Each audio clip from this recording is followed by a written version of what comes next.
Hello everyone. Once again, welcome you all in the online lectures, and we are talking about a retrosynthetic analysis for some natural compounds.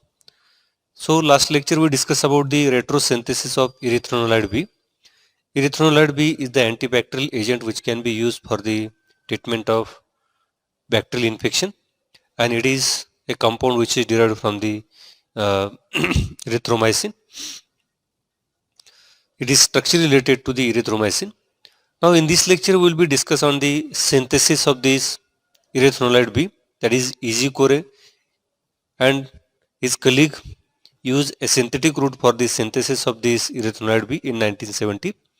So this compound can be synthesized from the 2,4,6 trimethylphenol. That means from the starting material as a 2, 4 and 6 trimethylphenol. So this 2,4,6 trimethylphenol on treatment with base, that is sodium methoxide, in presence of benzene, and then it will be treated with the allyl bromide. When this compound was treated with the sodium methoxide in benzene as well as the allyl bromide, then it will be selectively introduced at the para position of this phenol group, and then it gives formation of a dienone. So it gives formation of such type of dienone with introduction of these allyl group at the para position, and it gives a compound near about 60% yield of this compound, right? That means if we see in a retrosynthetic analysis, so this is compound number 21, or we can say that this is the starting compound 21, and from that 21 we can prepare as an intermediate, that is 20. Then in further step, this compound will be treated with hydroboration, that is BH3 in THF at 0 degrees Celsius, and then in presence of hydrogen peroxide and base, that is NaOH, at 0 degrees Celsius. Then hydroboration will be takes place at the terminal allyl group, and it gives formation of a hydroboration compound, and then it will be treated with hydrogen peroxide NaOH. It gives formation of terminal alcohol.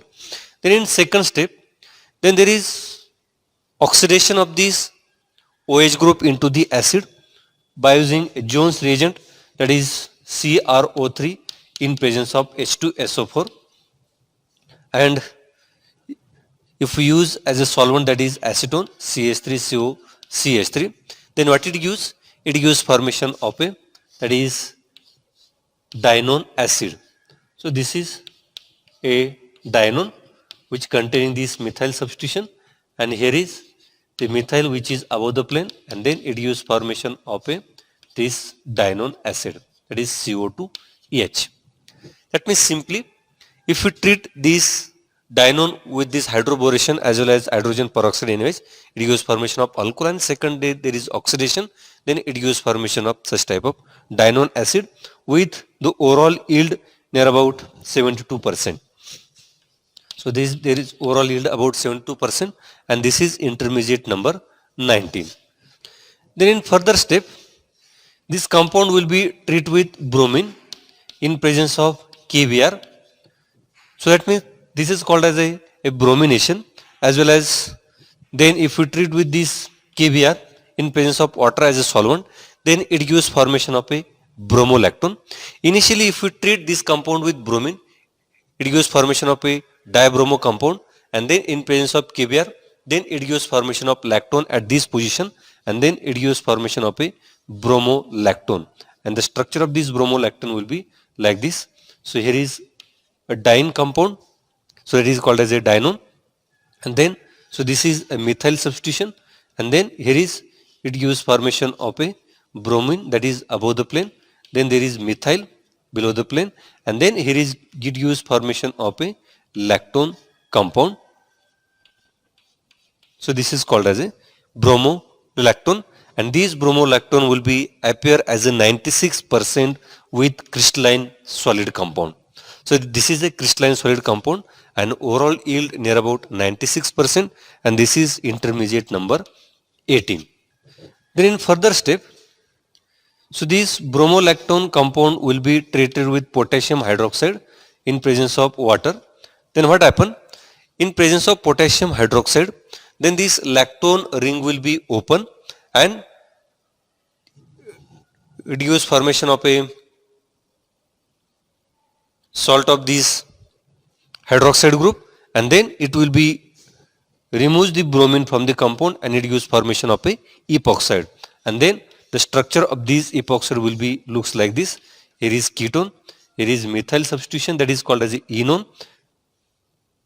So here is enone, and then here is, we can say that this is a methyl substitution.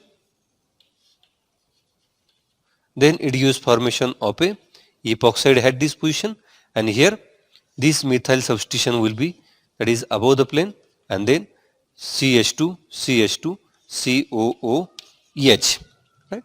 So this compound will be appear as a racemic mixture. This is called as the intermediate 17, and then so this compound will be generate one more stereocenter at this position, and therefore it gives formation of a racemic mixture, and then this racemic mixture can be purified, or we can say that it can be converted it into single isomer by treating it with R plus 1 alpha naphthyl ethyl amine. Naphthyl ethyl amine. So we can say that there is one simple method. Suppose there is a racemic mixture, and if we want to separate this racemic mixture, then we have to convert this compound into a diastereomer, and after that we can see purification, we can get a single isomer, and therefore we can treat this racemic mixture, that is intermediate 17, with R plus 1 alpha naphthyl amine. Then it will be converted into diastereomer, and then second process, that is by recrystallization process, we can recrystallize this compound, and then we can get here a pure compound, and further if we treat this compound with, then further we can treat this compound with this acid, that is CH3SO3H in presence of ether, then it gives formation of a single stereoisomer, that is called as a intermediate 17, and this intermediate 17 having a structure like this. So it having epoxide at this position, and here is this methyl substitution, and here is this CO2H, and this is a, we can say that negative isomer, that is called as the intermediate 17, right? So that means by simple separation of these racemic mixture into the single isomer, we can get intermediate 17. Then again this compound will be treated with this bromine in presence of KBr and H2O. Then there is another, a bromolactonation will be takes place at the second, we can say carbon-carbon double bond, and then we get here a compound like this. So this is a compound. Here is a methyl substitution, that is above the plane. Here is epoxide. Then there is a methyl substitution, and here is, we can get another lactone.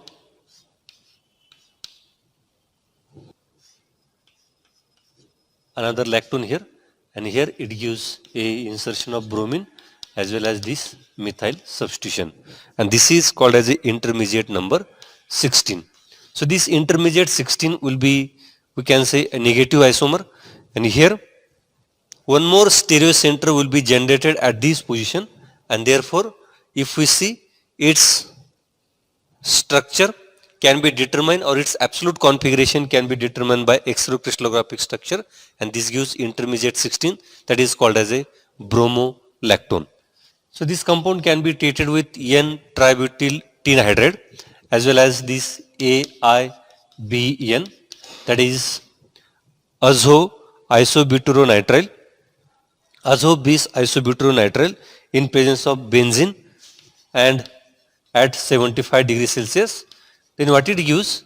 So this AIBN is called as a radical initiator, and that can be removes this bromine group, and then it will be used a compound like this, that is used intermediate, which containing this methyl substitution which is above the plane. Here is the methyl substitution that is above the plane.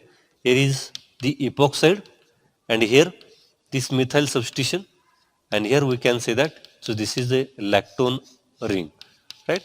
And here we can get intermediate number 15, and this intermediate 15 will be observed as a racemic mixture because the new stereogenic center will be generated here, and therefore it will be observed as a racemic mixture. But in this stage there is not necessary for the separation of this racemic mixture. Then in further step, this compound can be treated with this aluminum amalgam in presence of THF as a solvent as well as this water as a solvent, and if we increase this temperature from 0 to minus 10 degrees Celsius, then what happen? The epoxide ring will be open, and then it gives formation of a compound like this. So here is ketone, this is the methyl substitution, here is the methyl substitution, and here is this OH group, and here this methyl substitution as well as this lactone ring will be same as it is here, right? And therefore it gives formation of a intermediate number 14, and this intermediate number 14 will be appear as a racemic mixture, and then this racemic mixture will be recrystallized using as a ethyl acetate as solvent, and then it gives formation of a single compound because this racemic mixture, if we recrystallize from the ethyl acetate, and then it gives a single compound. Then in further step we can treat this compound with naturally occurring Rani nickel. So that means there is a reduction of this ketone group into alcohol, and then in presence of solvent, that is dimethoxyethane at minus 20 degrees Celsius, then it gives formation of a alcohol, and this alcohol will be appear as a like this OH. Here is this methyl substitution, here is this again methyl substitution, here is this OH that is below the plane, and here we can say that this is the lactone ring, right? So this is the lactone ring, and here is this methyl substitution will be like this, right? So this gives intermediate number 13. So that means if we treat this ketone compound with Rani nickel as a natural occurring reducing agent, it will be reduce this ketone group into alcohol, and then it gives formation of this intermediate 13 with near about 75% yield, and that will be appear as a pure compound. So yield near about 75%. Then further step, we can treat this compound with this benzyl chloride in presence of pyridine, and then after recrystallization it gives a protected alcoholic group as a, that is benzyl protection, that is OBN here, and here is the remaining substitutions will be again same like this, and then this compound will be appear as a pure compound, that is here is substitution like this, then there is methyl group, and here is the lactone ring. So this is the lactone ring, and overall yield of this compound is near about 75%, and this is again we can say that this is a pure compound. Then in further step we can treat this compound with LDA, that is lithium diisopropyl amine, and in presence of THF as a solvent and at minus 78 degrees Celsius. Then what happen? By using this LDA, so there is carbon number 8, so this is carbon number 8, then there is enolization of this carbon number 8 will be takes place, and in further step we can treat this compound with methyl iodide in presence of another solvent, that is HMPA, then it gives formation of a methylation at this C8 carbon, and if we increase the temperature from minus 78 to minus 45 degrees Celsius, then it gives a compound with methylation at the C8 position, right? Then we get compound like this. So here is the substitution will be same here. Then this is methyl which is above the plane, which is again same here. This is again methyl which is above the plane.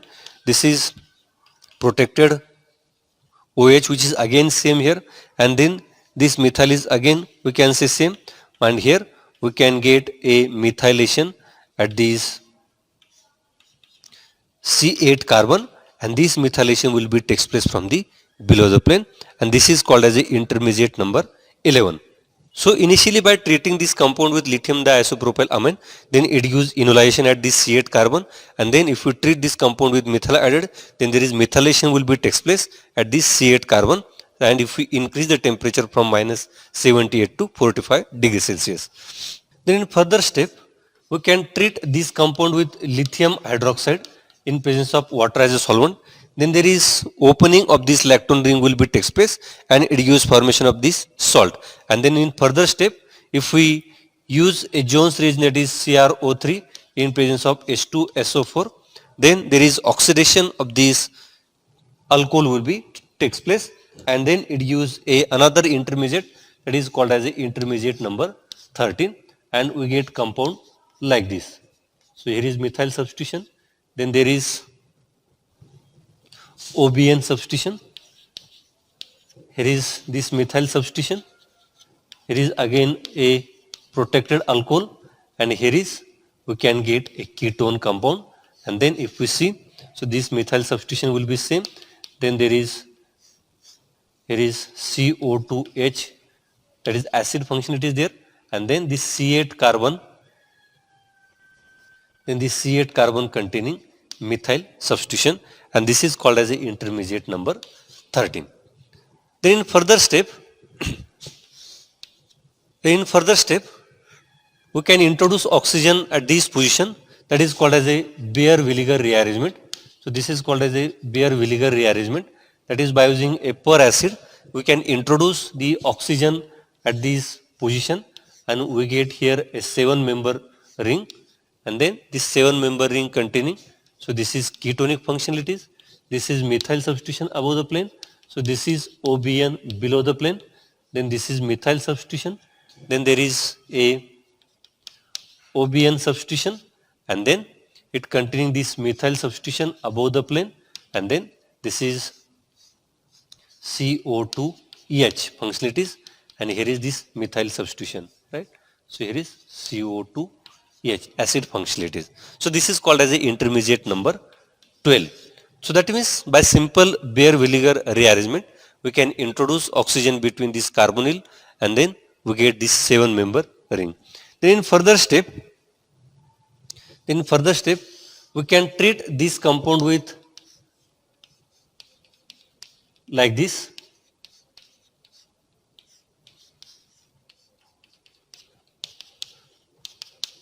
Presence of solvent as a THF, and that is called triphenyl phosphine. Then it will be introduced this substitution at this acid functionalities, and we get intermediate like this, and this intermediate called as a intermediate number 16. So we get intermediate, so this is carbonyl, this is methyl substitution, this is OBN substitution, this is methyl substitution above the plane, this is again protected alcohol, this is methyl substitution, and here is this methyl group is here, and then this is carbonyl, and this is